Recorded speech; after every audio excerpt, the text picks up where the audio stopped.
నాన్న మన అరుణోదయపు దేవుని వాక్యం యెషయా గ్రంథము 9వ అధ్యాయము 3వ వచనము. నీవు జనములను విస్తరింపచేసి ఉన్నావు, వారికి సంతోషమును వృద్ధిపరచుచున్నావు. హల్లెలూయా.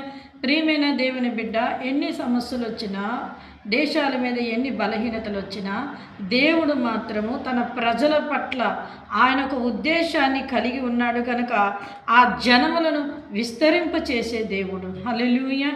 మనము ఎన్నో విషయాల్లో మనం చూస్తాం దేవుని వాక్యంలో. మోషే కాలంలో ఫరో ఆ విధముగా మరి ఆజ్ఞను మొదటి కుమారుడు తొలిచూరు కుమారుని హతము చేయాలనుకున్నప్పుడు ఇంకా ఇశ్రాయేలీలు ప్రబలారంట. అలాగే యేసుక్రీస్తు వారి నాటి కాలంలో కూడా ఆ యొక్క హేరోదు 2 సంవత్సరాల పిల్లలందరినీ హతము చేసినప్పుడు ఇంకా దేవుని ప్రజలు ప్రబలినట్లుగా మనం చూస్తూ ఉన్నాం దేవుని వాక్యంలో. ఈ దినాల్లో కూడా ఇలాంటివి జరుగుతున్నప్పుడు దేవుడు తన ప్రజలను విస్తరింపజేసేవాడు, వారి సంతోషమును వృద్ధి చేయువాడు. హల్లెలూయా.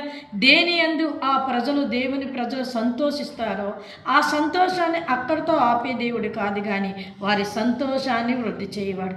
ఇప్పుడు నువ్వు ఏ విషయంలోనైతే సంతోషిస్తున్నావో, సంతోషాన్ని కోరుకుంటున్నావో, దేవుడు నీకు ఆ సంతోషాన్ని దయచేసి ఇంకా దాన్ని వృద్ధి చేసి నేను బలపరిచి ఆశీర్వదిస్తారు. ఆమేన్.